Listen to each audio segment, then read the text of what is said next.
Okay. I'm Dr. Tom Hamilton with the Bridge Street History Center, and I'm here today at the center, and we're about to interview Miss Jean Cate, one of Granbury's longtime residents and I guess a historian of sorts because she knows more history than almost anybody I know. This is June the 12th, 2023. And I think without further ado, we're going to get right on into this. Today's topic is stories of the square. And my goal today is just to turn Jean loose and let her have her head. So That is take it frightening. away, Jean. Okay, let's start with the Nutt House and Mary Lou. She was somewhat stern at times, and she ran that Nutt House the way she wanted it. Of course, everybody knows she went outside every day to ring her bell, and the girls that worked there had to wear period dress. But it had the best food ever, and that was one of the things that we noticed when we first came. We came here on our way to Stephenville to look for ranch property. Never got there. We met Joe Nutt at the Nutt House, had lunch, walked over to his house, and on the way we passed the Aston House, and Joe said, "Do you like old buildings?" And I said, "Love them." And we went romping through the Aston House. We never did get to Stephenville, and on the flight back to Illinois that night, I asked my husband, I said, he asked me, he said, "Who's going to tell the kids we didn't buy a ranch?" And I said, "You're the captain, that's your job." And we went home and told our kids that we were moving to a 3-story Victorian house here on the square. Well, my kids grew up playing on the square, and my daughter Eileen, the thing that she loved dearly, I don't know why, but she loved the grits at the Nutt House. But she would say, "Can I go down to the Nutt House and get grits?" And I'd say, "Go ahead." The thing that was wonderful, kids could wander all over the place and they were perfectly safe. Absolutely. And Sis Hensley made the pies, and young Emma Perkins did a lot of the cooking. I had a problem with their chicken and dumplings, which was what people came for. That and the meatloaf, killer meatloaf, and chess pies and buttermilk pies were out of this world, and hot water cornbread. And the cornbread.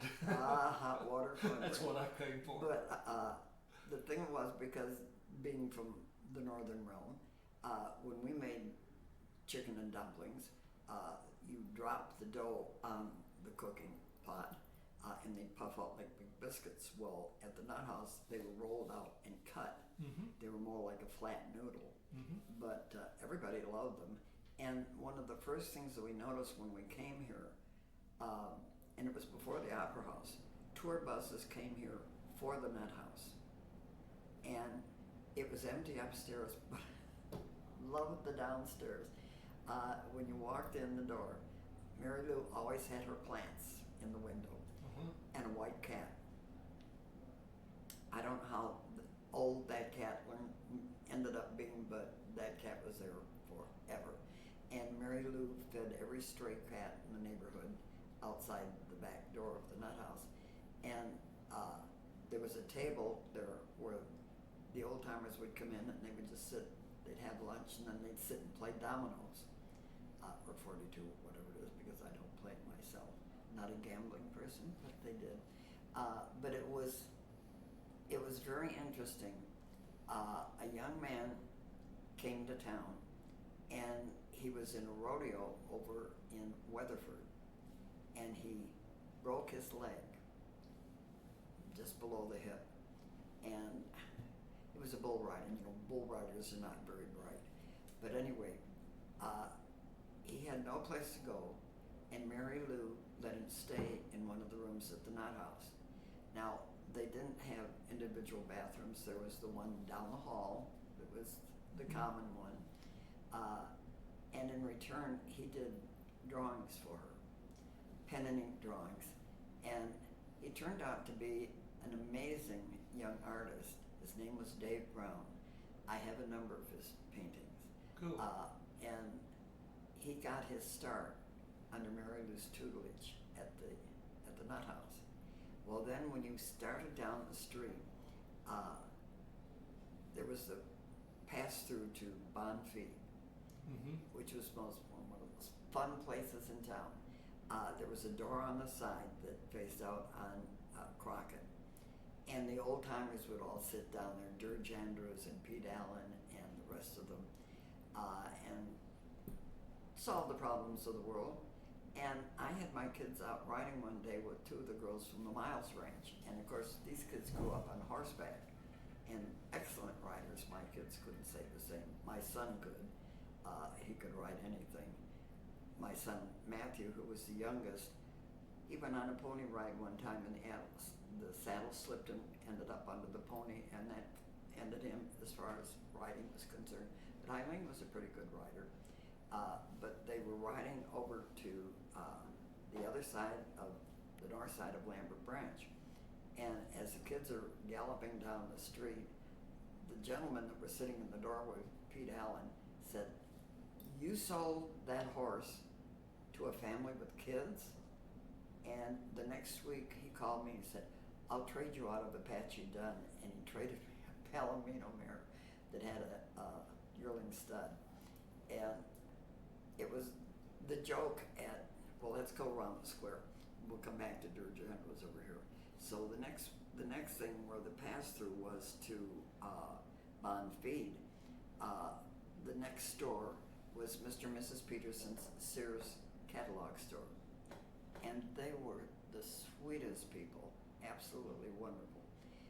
Going on down, the Hood County News had been down there. And then, I may forget his name, Bill Scott had his insurance agency.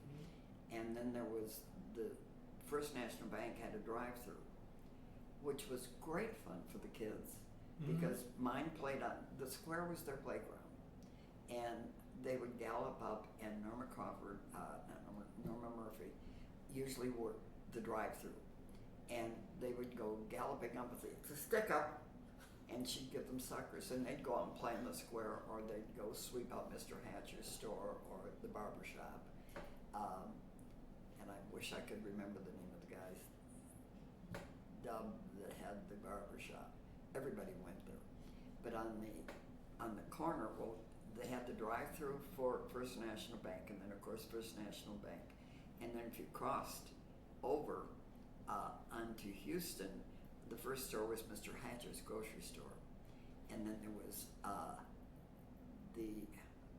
we had the Five and Dime, and the kids couldn't get over the fact that there was a Five and Dime down here. Hughes Mercantile, and the Nichols store. And it was just general merchandise, clothing, and that sort of thing. Now, was this before Janine's? Yes, just before Janine's. Okay. Because Janine's ended up taking the building that had been Bill Scott's insurance. And he's the one the great huntsman that shot a buffalo in a pasture for our first buffalo burgers. I said, "How can you call that hunting? You're in a pasture, you know they're going to shoot the buffalo out there and you're going to shoot it." Yeah. How sportsmanlike is that? Well, when coming around the square, we had the barber shop.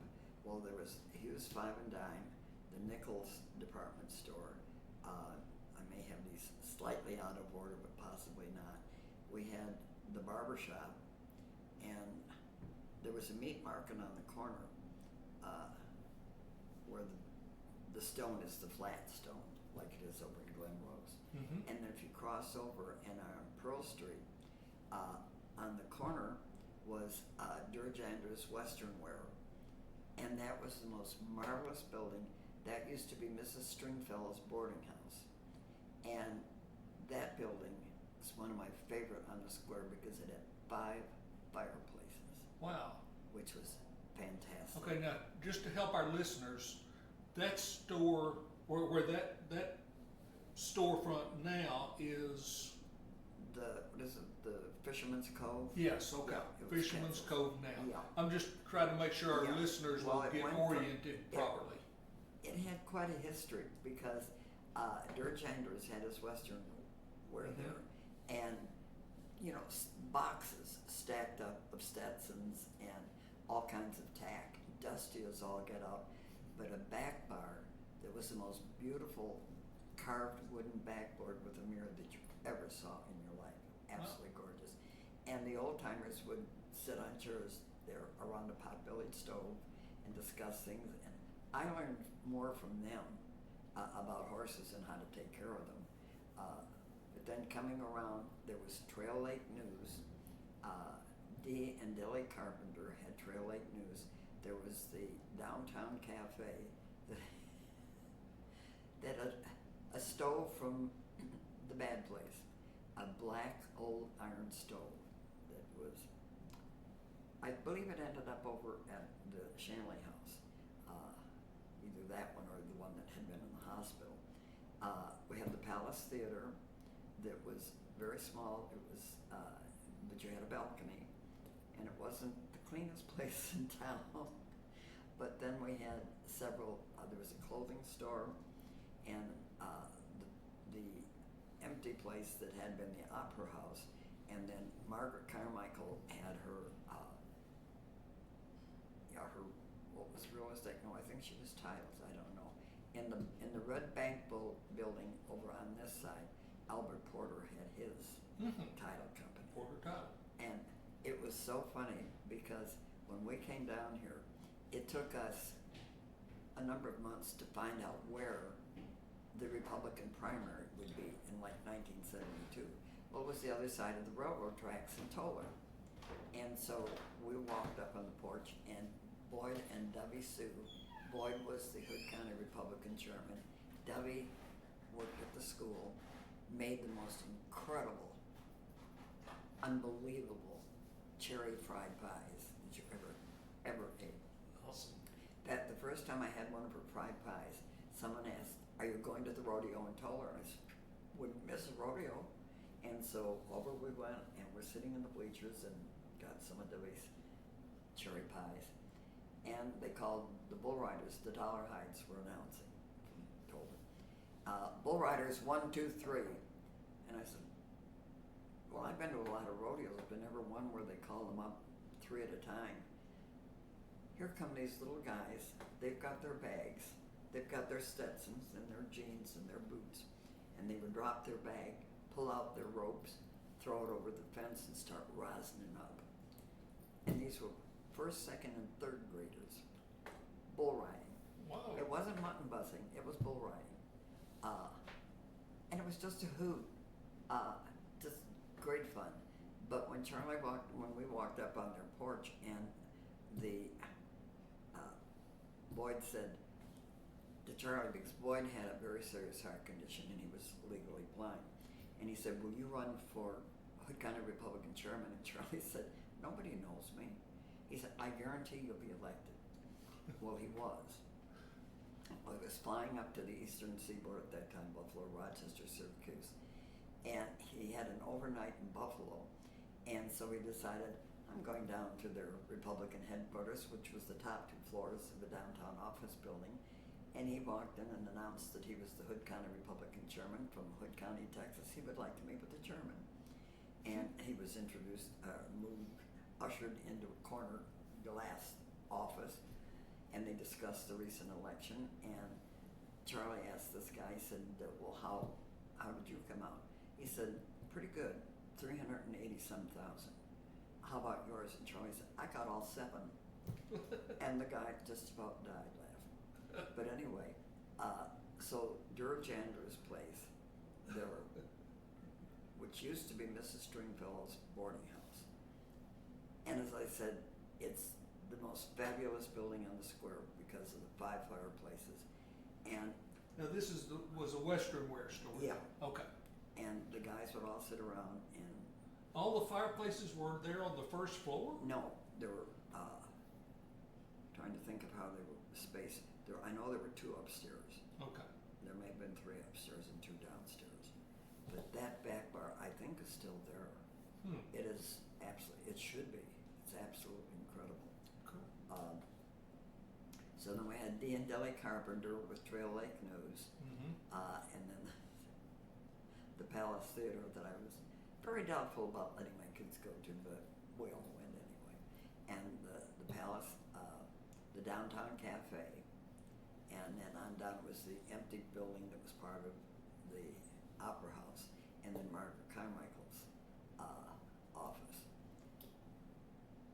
Coming around the Texaco station on the corner, and that was Lightning Cunningham, and then of course Dub's Place, and I don't think there was anything in the corner building that Shirley Hooks bought, and that became her, Century 21 for quite a while. But they were the most interesting. But above it was the Masonic Lodge, right? Yeah. But the thing of it was that was so delightful is that the people who lived in the square area or that did business on the square, I bought my groceries at Durant and Hatcher's, and my daughter loved nothing better than to go in the barber shop and ask Dub if she could sweep out the barber shop. They were wonderful with kids. Yeah. In fact, this one day, and the kids could walk to school. That was the beauty of it. And so Matt was coming home from school one day, and I got a quick phone call. Matt's been hit by a car in the square. Well, there were probably 30 people that came out of the building. He wasn't hurt. He was just bummed. But everybody looked after everybody's kids. Kids couldn't get away with a thing in this town. They would do the drag, but we always knew who was doing the drag and when they were doing it and how long they were doing it. And if they were getting a little out of hand, parents were called. This whole town took care of their kids. They say it takes a village. Well, it did here. And as I said, Eileen and Matt grew up playing on the square. That was their playground. Because there was very little traffic. And then it started when Bill Scott was getting rid of his business. I think that's the one that ended up being Janine Macon, bought and put in Janine's. And it was something. Yes. Her clothes, she had Pendletons, she had, I was thinking about it, bought 5 suits from her. The ladies' line for Hart Schaffner and Marks, the men's very high end. It was very high end, and she was very concerned that would it make it go. She had people that came from Dallas. Yes, I remember that. Absolutely. Well. And when she opened, she and her daughter lived in the back of the building. They had a couple of twin beds, and they had a refrigerator and a stove. And she would walk down the street to our house, which was the Aston House, just half a block down. And we'd sit and have wine and discuss what was going on around the square. And we all took a particular interest in it. And Mary Lou Watkins called me one morning, and she was just incensed. She said, Janine just called me. We've got to get down to the square right now. So we hiked down to the square, and we were just stunned. A gentleman, where it ended up being books on the square, had come in, and he had permission to do it, to put in a used furniture store. But he painted the entire front of the building electric blue. Well, Mary Lou and Janine just went ballistic. And I said, well, we'll go over and talk to the judge. So we went over and talked to the judge, and he said, well, we'll track this down, how he got permission to do that. Well, the gentleman didn't stay in business very long. I think within a week he was probably gone. But, and the building was painted, and that's when D. Gormley brought in. So this was about 1975, 76? Yeah, well, 73, 74. Okay. In there. Okay. And then Mary Lou called me one day, and she said, Jean, they are taking out the arched windows at the courthouse. And I said, Mary Lou, let me check on this. So I went down to Milt Meyer's office, who was an absolute delight. And I walked into his office and I said, so Mary Lou tells me you're taking out the arched windows. And he said, you're the first one that's come in and asked me about it. He said, thank you. He said, no, I'm not taking out the arched windows. The thing that we had going for us down then, Charlie was the Hood County Republican chairman. Albert Porter was the Republican county chairman. We did a get out the vote parade and rally. And we invited John Towers, who was the senior senator from Texas.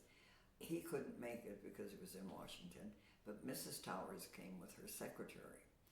And Charlie called all the commissioners and the judge and the mayor, was Hugh Robb, to all be down there to greet her when she came. And they pulled up. Joe Nutt's ranch office was on the corner, which is turned into Richard Haddock's, which is now another attorney. And he called it the Nutt Ranch. Yeah, Yeah. he always did. And he had a painting in there of the old sheriff's house out on Morgan Street that had, and I'll tell you a funny story about that. But anyway, we were all there, and we had a wide vote contest between Lipan, Toller, and Granbury. And Mrs. Towers, who came, chose the one. Well, we had asked the mayor to introduce Mrs. Towers, and he gets up in the gazebo and said, well, glad to see all you people out here. Charlie Cate has something to say. And Charlie just, yes, I would like to introduce the wife of the senior senator of the state. None of the commissioners were there, but we had quite a few people. And well, back then, everybody, all the elected officials here were all Democrats, right? oh, absolutely. Yes. Yeah. In fact, the people that are, some that are still in office ran as Democrats back then. You couldn't get on the ticket unless you were a Democrat. Yeah. And they would not let us have, we were going to have our first election and primary. And we asked for a public building. Well, we weren't allowed a public building. So we had it in the Aston House. And we separated people so that they would have privacy. Because the first election that we went through here, Joe Nutt was the elections chairman. And we went over to where the low-income housing is and their building, and they had these tables set out there. And people were sitting around the tables, and it was, who are you voting for? Hey, Joe, what do you think on this one? And people around, and my husband and I said, I had just served 5 years on the board of the League of Women Voters in Illinois, and my ballot is sacred, and we're trying to hide our ballots. And the next election that we had after that was for a wet-dry election for Precinct 4. And Joe Nutt, he took out half-page ads, and by that time we had the Village Weekly and the Hood County News. And he took out half-page ads encouraging people not to vote for it. Well, when you walked, I picked my husband up at the airport one time, and he said, are you going to stop and get any alcohol on the way home? And I said, yeah, Cook's on Camp Bowie in Fort Worth. And he said, would you pick up an order for me? And I said, sure, I'd be glad to. And so we got the one bottle that we went for, and I said, we're picking up an order for Joe Nutt. And they wheeled out a grocery basket full and another half of one. And I wrote a check for $1,800. I just prayed all the way home that Joe would give us the money, because I thought that check will bounce higher than a kite. And I didn't know at the time we did that, you weren't allowed to bring across the county line any more than was for your own personal use. Well, Joe, if you walked in his front door, and instead of going straight ahead into the living room, if you went down the stairs, he had a 10-by-10 room down there that was all shelves. And every time we had a party over at Joe's house, it's whatever they'd run out of, I'll go to the county line. He'd go downstairs. Yep. Full supply. indoor pool built in, and he had a boat dock under his house. And the first time Charlie and Joe got their tax bills, Joe went down to, sorry Joe, but you're gone, it's okay, went down to protest at the appraisal district. And Joe was talking about how many piers, he for years bragged about how many piers that house was built on and what it was worth. And Charlie went in and, okay, he was a teacher at the high school, and he was on the appraisal board. I'll think of his name in a minute, because the kid's all over the place. And so he asked Charlie, he said, "Are you protesting?" And Charlie said, "No. As a matter of fact, you have charged me $325. I've got 3 kids in school here. How are you going to educate him on that?" I thought Joe was going to kill him because he was trying to get his to come down and Charlie was trying to get his to go up. But that's the kind of people we had back then. Charlie would go over and sit in the courthouse and visit with the county commissioners and with the judge. They had the best relationship. In fact, when we finally expanded the Republican Party to the point where by that time we had sold the Aston House, we built a house bought a house over on Elizabeth Boulevard, which is hysterical. There's not a boulevard in this town, but at any rate, it's Elizabeth Boulevard. And we put sheets up and thumbtacked them to the ceilings. We got an award from the state that we had the most private voting. And then when I mentioned that we had the Get Out the Vote parade and rally when Mrs. Towers came, we got permission from Doris Dyer, who was the county clerk, to register people. And we went around, and if people weren't registered, we got them registered. And the state sent us an award for the most new voters registered per capita for the state. Cool. And they sent the award to Albert Porter, the Democratic chairman. And so he called Charlie, he said, "Charlie, what do you want me to do with this?" And Charlie said, "Hang it in the courthouse." But they had that kind of a relationship. In fact, I got up and spoke at an open mic night when some things were going on with the city. And I said, I want to tell, because politics here had gotten unpleasant. I thought I phrased that quite well. Very nice, very nicely done. And so I spoke on behalf of the gentleman that were trying to hatch a job. And I said, I want to tell you a story about the way we used to be here. I said, we were having an election.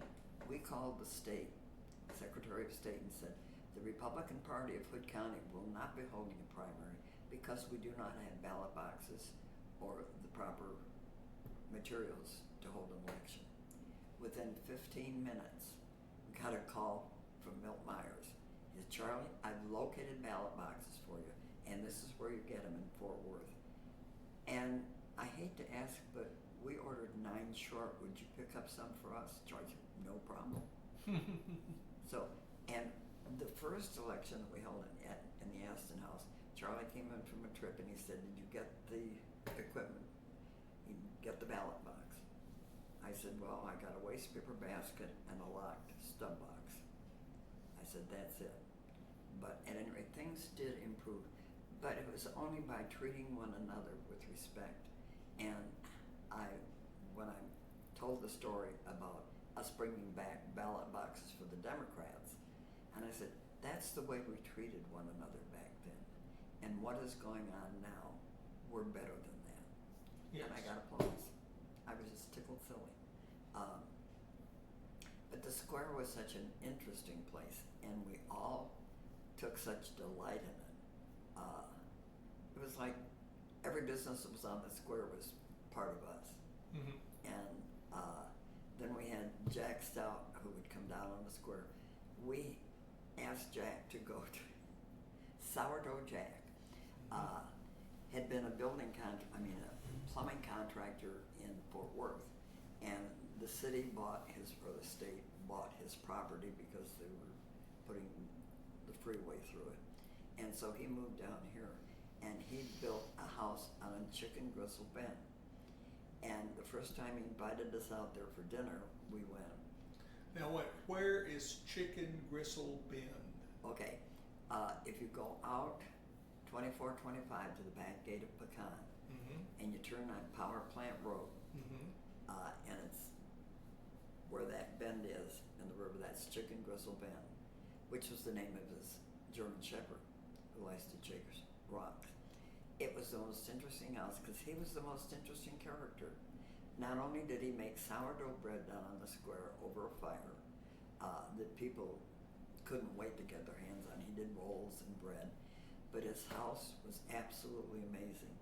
You came in the side door, and he had been Navy, so it was like a galley kitchen. And at the end of the kitchen, there was a counter, and the counter had a peeled cedar post that came to the top of the counter, and there was a spigot on it that worked. And if you wanted water, he would just turn the spigot on. But then upstairs, the bathroom. And the water came out of the post. Yeah. And the bathroom upstairs, he built for his daughter, and it was top of the line, very nice. His bedroom, he had the old springs, metal springs, and he had it suspended from the ceiling. He had airplane cable that was attached to it, that he drilled a hole in the wall, and it went out to his windmill. And when the breezes would blow, it would rock his bed. Oh, darn. Well, the living room part, Jack was very tall. He was well over 6 foot. Yes. And he had found a pot-bellied stove. And when he built his house, he had windows all along the side facing the water.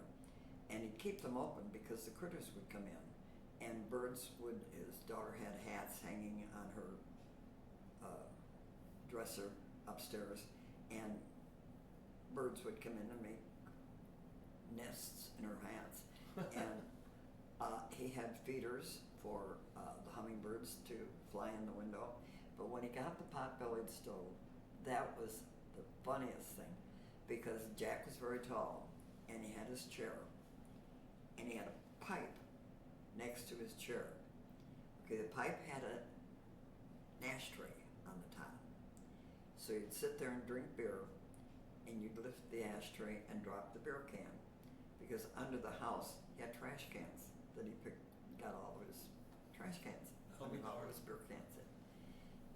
But when he got the pot-bellied stove and positioned his chair, and he had to do it just right, so where he had it placed was not where you would normally put it. It was kind of like sort of in the middle of the room, but it was where his feet could rest on. Yeah. Well, he went up to Illinois for Charlie and I. We had a boat, an inboard, that was on the chain of lakes, and he picked it up, brought it down Lake Michigan to the Chicago River to the Illinois, and I can't remember which came first, the green or the verdigris. Well, he came part of the way, and Joe and Lou Nutt and Charlie and I met him in Little Rock, Arkansas, and came the rest of the way. It was the first pleasure boat through the new locks on the Arkansas, and we had signs that we printed, Lake Granbury, Texas, or bust. And Mac McKelvey had the marina out on 144. He came up to pick up the boat. From where? Where did you took it down to Arkansas to where? Where did he trailer it I'm in? trying to remember. There's a song, the name of that town, and it's a Western song, and I cannot think of it. It'd be Mina or somewhere in there? No, and it was the funniest place because to get gas, we had to go up all these steps, and so we were down on the beach, and I don't know that Joe and Lou really liked roughing it that much, but it was a 28-foot cabin cruiser, oh, with a nice. high ply bridge. So So then you got here and you couldn't get under the bridges. Catoosa. He picked it up at Okay. Catoosa and brought it the rest of the way here because it was going to be in the Sesquicentennial Parade. And Jack, of course, dressed as Abraham Lincoln, spitting image of Abraham Lincoln, and we all dressed in period. Well, and we were going to pull the boat in the parade. Well, they were pulling it out of the driveway and the axle broke, so that ended that. But we brought it all that way to be in the parade. But then we put it at the Granbury Marina, which is down where Mesquite Grill is now, and discovered we were landlocked. Yes. Because we couldn't get under either bridge because we had a high-flying bridge. Yes. So we sold it to Hugh Robb, who had been mayor. Charlie ran against Hugh for mayor one time. Joe Nutt talked him into it, and so did Hugh. And so he said, "Oh, come and run for mayor. People should have a choice." He lost by one vote. And there were about 6 or 7 people that wanted to protest it, but they had voted they shouldn't have because they were outside the city limits. And Charlie and I the next day said, "You know, we really dodged the bullet on that one." And could not have been happier about losing an election. But we wanted people to have a choice back then. And everybody was very amenable about it and very for it. But we had so much fun. Yeah. Well, now, of course, I was busy trying to fire up a dental practice at the time, but and a lot younger. But I always heard stories about the goings on at Janine's back of Janine's after hours. Oh, absolutely. We had a great time back there. The wine was very plentiful, and we enjoyed ourselves immensely. So who was the crew? You and Janine and Dee Gormley? And Yeah. Lou Nutt never took part of any of that. I was very, and the Petersons didn't either. There were just a few of us that went down there, but Jean lived in the back of the store until the business started picking up, which it did. And she was so particular. That was in the 70s, and when you went out for an evening thing, we wore long dresses. They weren't formals, but they were long dresses. And so I was in the shop this one time, and I picked up this one, and it was a fitted black dress, and it had a ruching collar around, and the same around the wrists. And I'm standing there admiring and thinking, "Oh, that is made for me." Janine walked up behind me and said, "Not out of my shop, you don't." I've heard so many stories like that. Oh, absolutely. Lou Nutt, there was, he'd been the coach. They lived at De Cordova, and he'd been the football coach from forgetting which college. But his wife owned a dress shop in Fort Worth, off of Old Granbury Road. And she would bring carloads down for Lou to look at, and she'd buy anything there. And Janine would just have a fit. She said, "No, if you're out there wearing my clothes, you're going to wear the clothes that are right for you." And she knew me. I was very tailored, classic, and this ruching collar wasn't going to cut it. But it was just her attitude when she just walked up behind me and very quietly said, "Not out of my shop." I said, "Okay," and I put it back on the rack. And she picked something else for me that was far more my style. But we did things like Dorley Langdon and Judge Langdon. They had a beautiful home in Fort Worth. And one time he chartered a bus to take a bunch of us into their home for a cocktail party and then to Miss Fort Worth contest. And H.T. Pretty's daughter was in the contest. And there was a group here, Arch Myrick, H.T. Pretty, Judge Langdon, Joe Nutt, and I'm trying to think of who the fifth one was.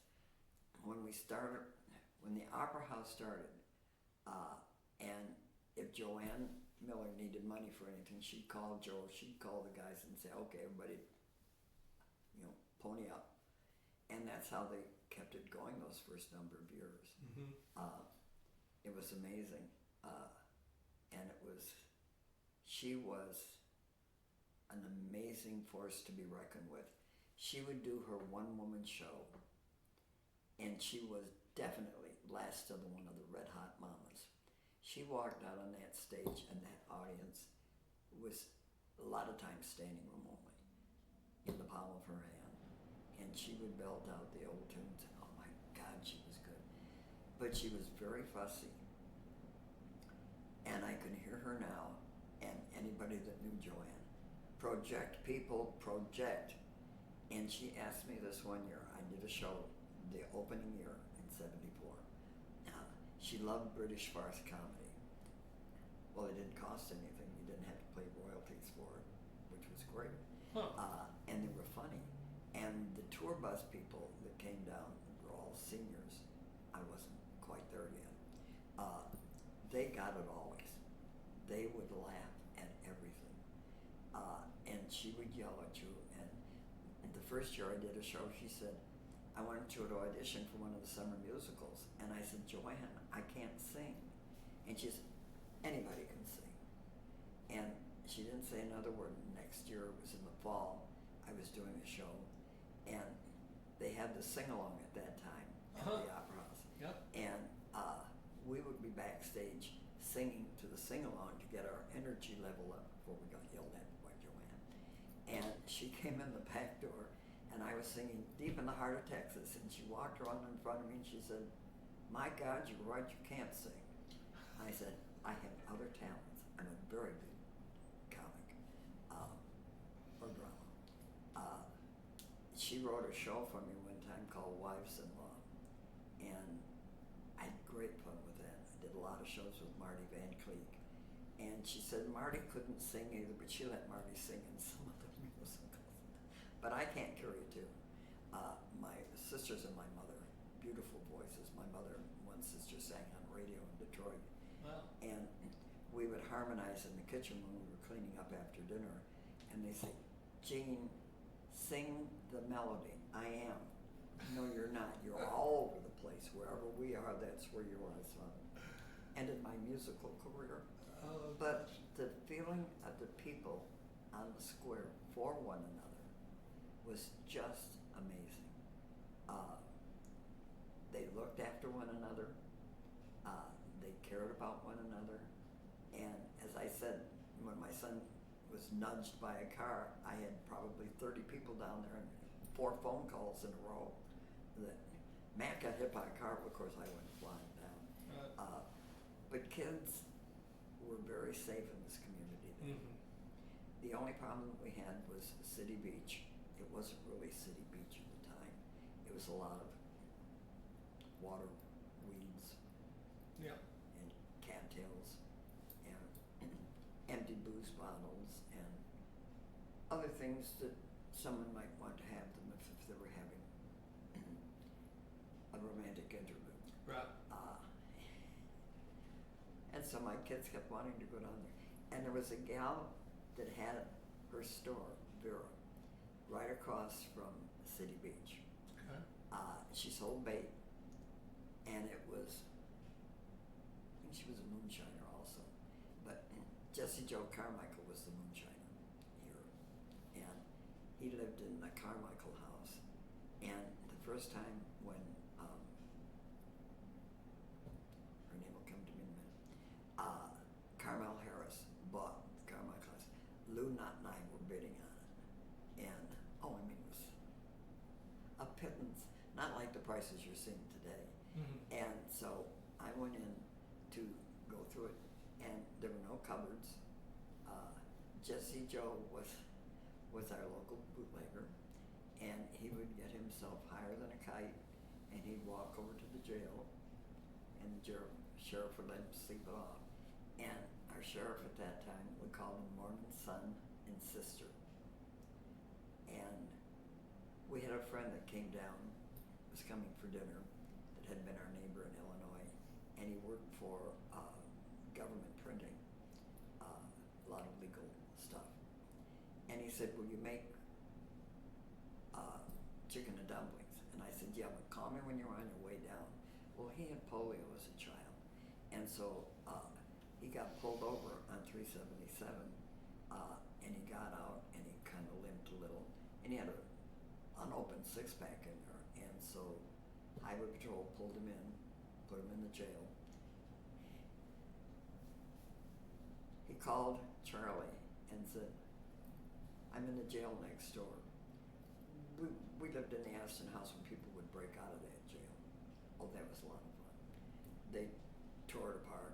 They threw anything they could do until Morning Sun put up shield. Now, what was Morning Sun's real name? His daughter wouldn't like me to say it. When he ran for office, he didn't actually live in the county. His barn was in the county, so he slept on a cot in the barn so he could run for sheriff.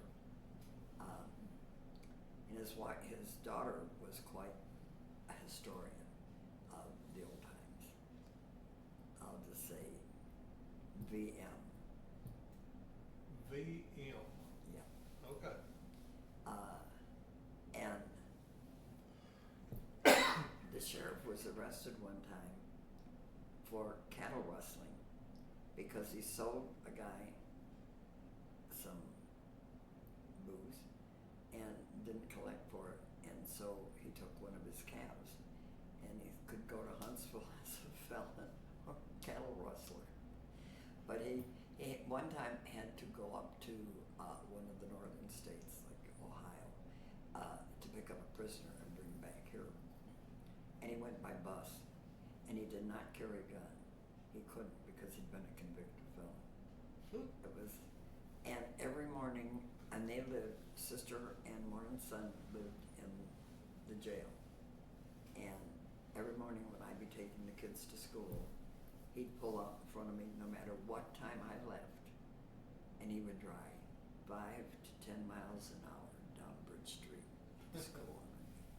His kids are going to be late for school if he doesn't step on the gas. But they were a sweet couple, very sweet. The sister did all of his reading for him. Because he couldn't read or because he couldn't see? I'm not sure which it was. And I wouldn't want to disturb a lady who has departed our area here. She was very proud of her father. But then, of course, we had Pam that was very proud of her father, who was in the LBJ in Green. And he was convicted, and she wrote a book about it. We had very interesting people. We had characters. Yeah. And we did nutty things like when I went to work for the chamber, we had muscular dystrophy came down from Fort Worth, and people paid so much money to go up on this stage on a 10-foot slide into a vat of Jello. And where Fuzzy's is now, that used to be Milt Meyer's grocery store. Mm-hmm. And we made a mistake. We did put the Jello in these 50-gallon drums. We put them in the freezer. Well, when we got them out, it was frozen. And so the fire department came and broke it all up with canoe paddles and put a little water in it, and then poured it in the big round horse trough, and you slid down it, and you dressed. One of the Flint girls went down with her hair all in a beautiful updo and gorgeous earrings and jewelry and a beautiful formal. And one of the guys went around. He hadn't planned on it. He hadn't raised any money, but the crowd. We had such a crowd there that you could go through the crowd and raise money enough to go down the slide. And he went down with a 3-piece seersucker summer suit, complete with the skimmer, vest, jacket, and pants, and tie, of course. And I went down with a shamrock on me and shamrocks all over me. and it was so cold, and it was beginning to congeal at the bottom of the tank. And my daughter was standing, and she said, "Mother, get out," because it was like 54 degrees and raining. It was not a pleasant day. And I said, "I'm trying, but it's congealing on the bottom and I can't get out." Well, the next year that we did it, it was hot. And we got stuck coming down. So that year we went down in the strawberry jello and I went as a sunflower. But people here were willing to jump in and pitch in on anything, and it didn't make any difference how crazy it was. They were just, this was home. And I was interviewed for a podcast for the 4th of July, and the guy asked me, he said, "You got here 52 years ago, you immediately became involved, and it's 52 years later, and you're still doing it. Why?" I said, "It was funny, we're glad we never made it to the ranch in Stephenville, because when we hit here, it was like we had come home." So I told him, "Mis raíces están aquí." My roots are buried here. And I still feel that way about it. Well, bless your heart. Well, to the day they haul me out of here. This is my town, and it was 34 years on park board. My daughter currently is chairman of the Zoning Board of Adjustment, so the apples didn't fall far from the tree. And I was going to tell you something about that. Oh, I was at Paradise Cafe, Paradise Bistro, and Aaron McLean, who does the most fabulous job with the parks here that anybody could ever do. In fact, we had some people from the Metroplex that came and talked at a chamber luncheon, and they said, "The one thing we want from Granbury is Aaron McLean." We said, "Oh, no, you don't." But Aaron was leaving. He had taken 3 of the girls from his office out for lunch, and he introduced me. He said, "This is Jean Cate. She owns the parks." And I looked at the girls and I said, "Don't mistake what he's saying. I do own the parks. I served on the board for 34 years and chairman is 25. Those are my parks." And always will be. Very good. Well, Jane, this has been fantastic. I appreciate your help and all the stories. Your memory is prodigious. I can't. I should tell you about the time that Jack Stout had a full-size fake horse, and Charlie had come in from a trip, and Jack brought it down here. Joe was having a party, and they took the horse and put it over on Joe's front door and went out, rang the doorbell, and so when Joe opened the door, here was this horse, and these two are hiding in the bushes. But when Charlie bent down, he split the seat out of his uniform pants because he'd just come in from a trip and had taken his jacket off. But the enthusiasm of the people here for taking part. Yep. Nobody ever said no. Yep. The first 4th of July parade, our phone book was about that thick. Mm-hmm. And when we decided to have it, we just got the phone book. We called George Martin, said, "Okay, you're putting up a tent on the square for first aid. Tom Wagley, you're going to go out and raise the money for fireworks.